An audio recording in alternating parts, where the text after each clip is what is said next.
안녕하세요. 오늘도 사연살롱을 찾아주셔서 감사합니다. 결혼식을 3주 앞두고 남자친구와 예비시댁의 악랄한 실체를 알게 된 20대 후반 여자입니다. 제가 초등학교 5학년 때였던가요? 담임선생님께서는 저를 데리고 급하게 택시를 타고 시내에 있던 대학병원으로 갔어요. 그곳에는 싸늘하게 식어있는 부모님이 계셨습니다. 작은 의류사업을 하시던 부모님은 물류창고에 다녀오시던 길에 신호를 위반한 트럭과 부딪히셨고 그렇게 허망하게 세상을 떠나버리셨어요. 며칠 동안 어떻게 시간이 흘렀는지도 모를 정도로 시간은 흘러갔고 장례식이 끝나던 날 큰아버지께서는 저희 남매를 책임지겠다고 말씀하셨어요. 그래서 큰 집으로 들어가게 되었습니다.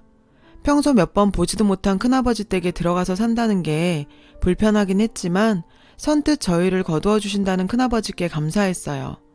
편하게 지내라는 큰아버지와는 달리 큰어머니는 저희와 함께 사는 걸 탐탁치 않게 생각했어요.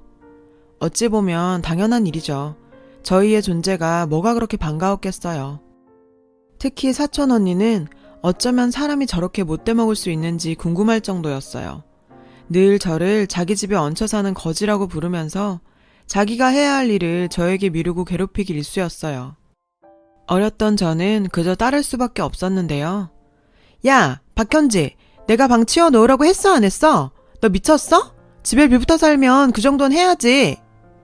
나도 방금 들어와서 미안, 금방 할게.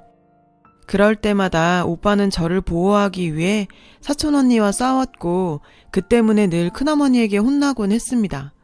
그 때문인지 큰아버지 식구들과 오빠는 항상 갈등이 있었고 결국 오빠가 20살 되던 해에 문제가 터지게 되었어요. 학교를 마치고 집에 들어간 저는 저희 오빠의 뺨을 때리는 큰아버지의 모습을 보게 되었는데요. 너희 같은 애들을 애초에 거두는 게 아니었어. 어휴, 다 키워놨더니 보따리 내놓으라네.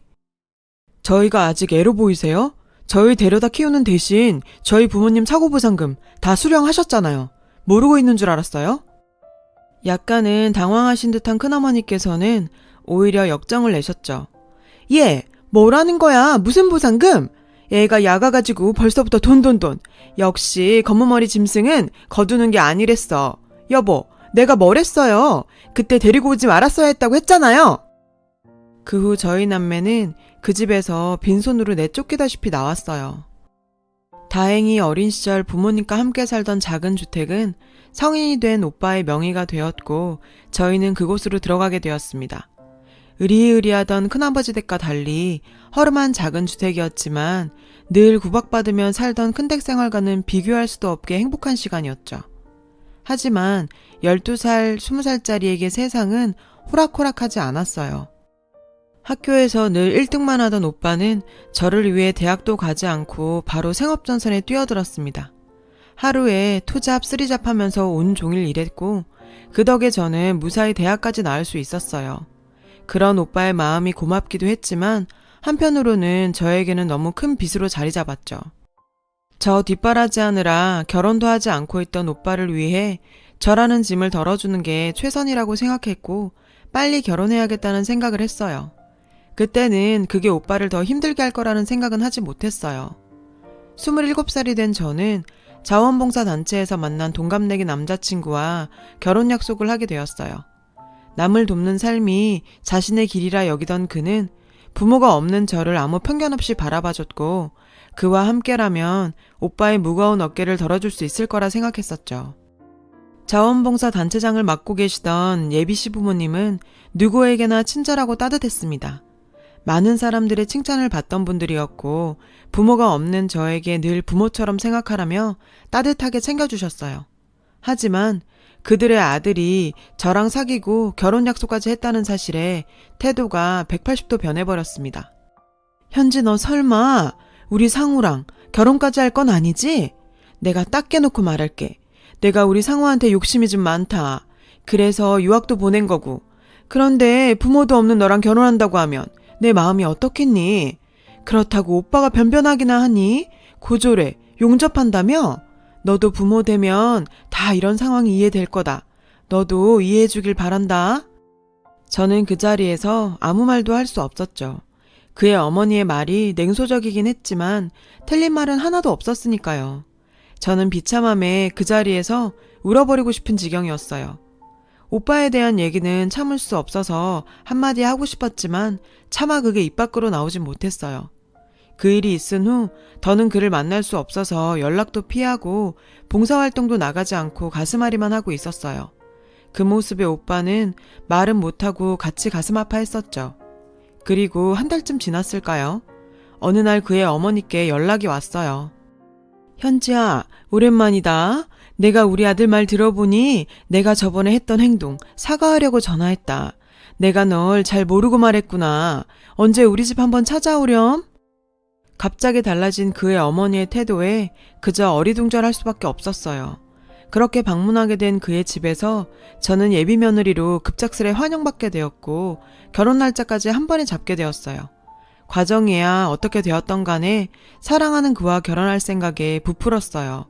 이번만큼은 오빠 도움 없이 제 스스로 해내기 위해서 몇 년간 부어온 적금도 깨면서 결혼 준비를 했습니다. 오빠도 우리 현지 정말 다 컸다며 응원해줬죠. 그런 모습에 저도 오빠에게 드디어 어른으로 인정받은 것 같아서 기뻤는데요. 결혼식 3주 남은 어느 날 저를 반대하던 예비 시어머니가 결혼을 승낙한 이유와 그들의 진실을 알게 되어버렸습니다. 결혼 전 마지막 추석날 부모님 제사를 지내고 오빠와 오랜만에 술을 한잔 했어요. 어린 시절에 있었던 이런저런 이야기들을 했죠. 오랜만에 저와 마시는 술자리라서 그런지 오빠는 거나하게 취했고 먼저 잠을 청하더라고요. 제가 그 자리를 치우고 얼마 뒤 오빠 휴대폰에 카톡이 하나가 왔어요. 형님, 분양권 양도는 언제쯤? 상우라고 적힌 카톡에 의아한 내용. 아무래도 느낌이 이상해서 자고 있던 오빠를 깨워 자초지종을 묻게 되었죠. 오빠는 아무 일도 아니라며 얼머부렸지만 어린 시절부터 봐온 오빠는 거짓말을 잘하는 사람이 아니었어요. 뭔가 숨기고 있다는 걸 저는 바로 알았죠. 저희 계속되는 추궁에 결국 이야기를 꺼낸 오빠의 말들은 너무나 충격적이었어요. 우리 집안 사정 때문에 제가 그 사람과 결혼하지 못하는 데 대해서 안타깝게 생각한 오빠는 직접 그와 예비 시모를 찾아가서 만났다고 했습니다. 저희 현지가 부모 없이 자랐지만 제가 현지 할 수 있는 한 열심히 키웠습니다. 현지라는 아이 자체가 마음에 부족한 아이는 아니지 않습니까? 필요한 거 말씀하시면 제가 어떻게든 한번 준비해 보겠습니다. 오빠는 예비 시모에게 누구보다 부족함 없이 준비하겠다고 했다네요. 많은 회원들의 존경을 받던 봉사단체 회장이신 예비 시모는 참도 속물적인 이야기를 꺼냈다고 했어요. 그래, 먼저 말 꺼냈으니 내 입장 얘기해 볼게. 솔직히 우리 집안에 비하면 그쪽들이 별 볼 일 없는 건 사실 아닌가. 요즘 우리 아들 인물에 학벌이면 아파트 한 채는 들고 온다는 처자들이 수두룩 빽빽이네. 내가 상호에게 듣자 하니 이번에 강남에 금싸라기 땅에 청약이 됐다고 들었는데 그거 현지랑 우리 상호 앞으로 해주면 내가 생각 한번 해봄세. 오빠도 그 이야기를 듣고 어이없어 말이 안 나올 지경이었지만 그저 저만 생각하던 오빠는 어차피 그 아파트 저한테 준다 생각하고 선뜻 그 약속을 해버렸다고 해요. 그 이후 시어머니의 저에 대한 태도는 완전히 바뀌게 되었고 결혼 승낙까지 하게 되었던 거죠. 나중에야 알았지만 그 청약은 진짜 로또라고 불리던 청약이었고 워낙 비싼 곳이라 오빠도 미래를 위해 벌이의 대부분을 쏟아붓고 있었던 터라 의미가 남다른 곳이었답니다. 그걸 선뜻 제 결혼을 위해 내놓는다니 저는 도저히 받아들일 수가 없었어요. 그 길로 저는 그의 집으로 찾아갔어요. 어머님, 이게 무슨 말이죠? 오빠 청약을 저와 상우씨 앞으로 해달라니요. 그게 결혼시키는 조건이었어요? 그런 게 어딨어요. 왜 저를 끝까지 오빠 피 빨아먹는 거머리 동생으로 만드세요. 상우씨도 입 있으면 말해봐. 그 아파트 아니었음 나랑 결혼 안 하는 거야? 갑작스러운 제 등장에 당황하다는 듯이 말하는 그였죠. 뭐야 갑자기 와서. 형님께서 주신다고 하는데 안 받아? 그 금싸라기 아파트를? 너도 좋잖아. 언제 우리가 강남 아파트에 살아보겠어? 그는 너무도 뻔뻔하게 우리 오빠의 전 재산이나 다름없는 것을 받는 일에 김칫국 마시며 들떠 있었어요. 옆에 있던 예비 시모는 한마디 거들더라고요. 현지, 너 뭐하는 버릇이니? 시부모 될 사람한테 이렇게 무작정 찾아와서 어디서 소리를 질러 소리를 교양 없이. 부모 없는 애들은 이런 데서 티가 난다니까. 집안 조건에 비하면 그 아파트는 푼돈이지 푼돈. 정말 또 부모 없는. 내가 부모가 없는데 자기들에게 무슨 큰 피해를 입혔는지 허구한 날 그 소리. 저도 정말 참을 수가 없었어요. 교양요? 결혼 조건으로 아파트 요구하는 게 그놈의 교양이에요? 네, 참 교양이 넘치시네요. 그리고 푼돈이요? 그 아파트 분양권만 15억이에요. 실제 가격은 얼마나 뛸지도 모르는 곳이고요. 그 푼돈으로 당신의 사는 아파트 세 채는 사겠네요. 예비시모와 그는 처음 보는 제 모습과 팩트 폭격에 입만 딱 벌리고 꿀먹은 벙어리가 되더라고요. 그런 그들이 저에게 할 수 있는 건 그저 패악질 뿐이었죠. 저는 흥분해서 쌍소리를 하는 그들을 뒤로 한 채 돌아왔어요. 결혼식에 초대했던 분들에게 사과하며 제 파혼 소식을 알렸습니다. 그 후 저는 똥이 더러워서 피한다는 심정으로 자원봉사 단체도 그만두게 되었어요. 그들과 점점 멀어져 갔는데 그 단체에서 만나서 친하게 지내던 친구한테 이상한 얘기를 듣게 되었어요. 야, 권 대표 그 인간 네가 바람 펴서 파혼한 거라고 소문내고 다니는데 우리 단체에서는 다들 그렇게 알고 있어. 너 그거 아니잖아. 어쩐지 파혼 이후 같이 단체 톡하던 사람들이 저를 피하는 것 같았는데 그게 단지 느낌만이 아니었다는 걸 알게 되었죠. 참 어떻게 저런 인간이 남을 돕는 봉사단체 회장이라니. 자기 행동 변호를 위해 오히려 저를 팔아버리는 행동을 보니 역겨울 지경이었고 가만히 있는 저를 계속 건드리는 그들을 용서할 수가 없었어요. 바라는 게 없으니 두려울 것도 없었죠. 제가 정기적으로 가던 보육원에 그들이 온다는 소식을 듣고 일부러 찾아갔습니다. 제 등장과 함께 봉사단체의 회원들은 웅성대기 시작했어요. 몇몇은 정말 소리가 들릴 정도로 더러운 년이라고 하는 사람들까지 있더라고요. 네가 여기가 어디라고 오니? 넌 양심도 없니? 참 뻔뻔하신 그분. 오히려 저보다 선수를 쳐버리더라고요. 제가 못 올 때를 왔나요? 당신이 내가 바람피다 걸려서 파혼했다고 소설 써두셨죠? 제가 이번에도 아무 말 못하고 바보처럼 당하고 있을 거라고 생각했는지 제 발언에 적잖게 당황하더라고요. 제가 진짜 이야기를 한번 들려드릴까요? 여기 계신 권 회장님이 어떤 사람인지? 그제서야 제 입을 틀어막으려 달려드셨는데 환갑 다 되신 분이 저를 무슨 수로 막겠어요. 봉사한다면서 그렇게 예의 있고 고상하게 구시던 분이 제가 부모 없이 자랐다며 결혼 반대하시더니 저희 오빠한테 강남의 땡땡 아파트 청약권 지 아들 명의로 해주면 결혼시켜준다고 거래를 하고 앉아있네요. 참 고상하죠? 당황했는지 벌벌 떨리는 손으로 손사래치며 아니라고 잡아떼고 계셨는데요. 그것뿐이에요. 자기 집안에 자기 아들 조건이면 아파트 가지고 줄 서는 사람 천찌라네요. 주제 파악도 정말 못하셔. 제 말을 들은 회원들은 술렁술렁 대기 시작했는데 구석에 있던 그놈은 쪽팔렸는지 지 엄마 버리고 쏙 숨어버리더라고요. 제가 바람을 펴서 파혼을 해요? 당신이 그런 소리 하는 거 들은 사람 천지고 증인 서줄 사람도 있어요. 곧 명예훼손으로 연락갈 거니 법정 출두할 준비나 하세요. 열심이 아니라며 잡아떼던 그분은 갑자기 픽 웃으면서 명예훼손?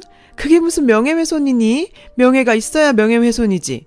진짜 명예훼손은 네가 지금 나한테 하는 짓이야. 내가 오히려 고소해버릴 거니까 각오해. 우리 회원들 중에 능력 있는 변호사들 천지야. 너 같은 거 하나 박살내는 건 일도 아니야. 이제 협박까지. 정말 뭐 저런 못돼 먹은 인간이 봉사계의 데모로 많은 자원봉사자들의 존경을 받아왔는지 의심이 들 정도였어요. 그리고 얼마 후 그분에게 전화가 왔어요. 그때 태도와는 완전 다른 모습의 사람이 되어 있더라고요. 현지야, 그 고소 취하해주면 안 되겠니? 내가 사과하마. 내가 그래도 봉사단체 회장인데 그렇게 파혼했다고 하면 뒷말라 할까봐 그랬다. 내가 미안하다. 주변에 있는 변호사를 통해서 이건 100% 명예훼손이라는 이야기를 들은 뒤에 급하게 저에게 사과를 구한 거였어요. 이미 그분의 다른 가면을 본 저는 그 사과 역시 진심 없는 거라는 걸 알기에 소송은 그대로 진행하게 되었습니다. 그 아줌마는 벌금형을 받게 되었어요. 마음 같아선 콩밥이라도 먹이고 싶었지만 그러지 못해 아쉬울 뿐이었죠. 하지만 법적인 문제보다 더 통쾌했던 건 자원봉사자들 사이에서 진실이 밝혀지면서 봉사계의 대모로 존경받던 권 회장이 그런 인간이었다는 게 만천하에 드러나게 된 거였죠. 그러면서 비난의 대상이 되었고 그 때문에 단체의 회장직에서도 물러나게 되었는데요. 본인이 봉사단체 회장이란 걸 자기 최고의 명예로 여기던 그들에게는 어쩌면 가장 큰 형벌이 아니었을까 생각하니 그나마 속이 좀 후련해진 것 같았어요. 그 인간들에게 고졸이라고 무시당하던 오빠는 최고의 신부감이라는 초등학교 교사와 결혼해서 애까지 낳고 잘 살고 있습니다. 지금 와서 생각해보니 누가 누굴 보고 집안 타령을 했는지 웃음이 나올 뿐이에요. 저를 위해 평생 희생하며 살아온 오빠가 덕을 많이 쌓은 건지 집안 직업은 물론 인성까지도 좋은 새언니를 만나 결혼한 게 결코 우연이 아니라는 생각이 듭니다. 가식으로 쌓아 올린 그런 허물들은 그저 모래성에 불과한 것 같아요. 저희 오빠처럼 진짜 덕을 쌓아야 복도 오는 거겠죠. 오빠에게 늘 고맙고 감사한 마음이에요.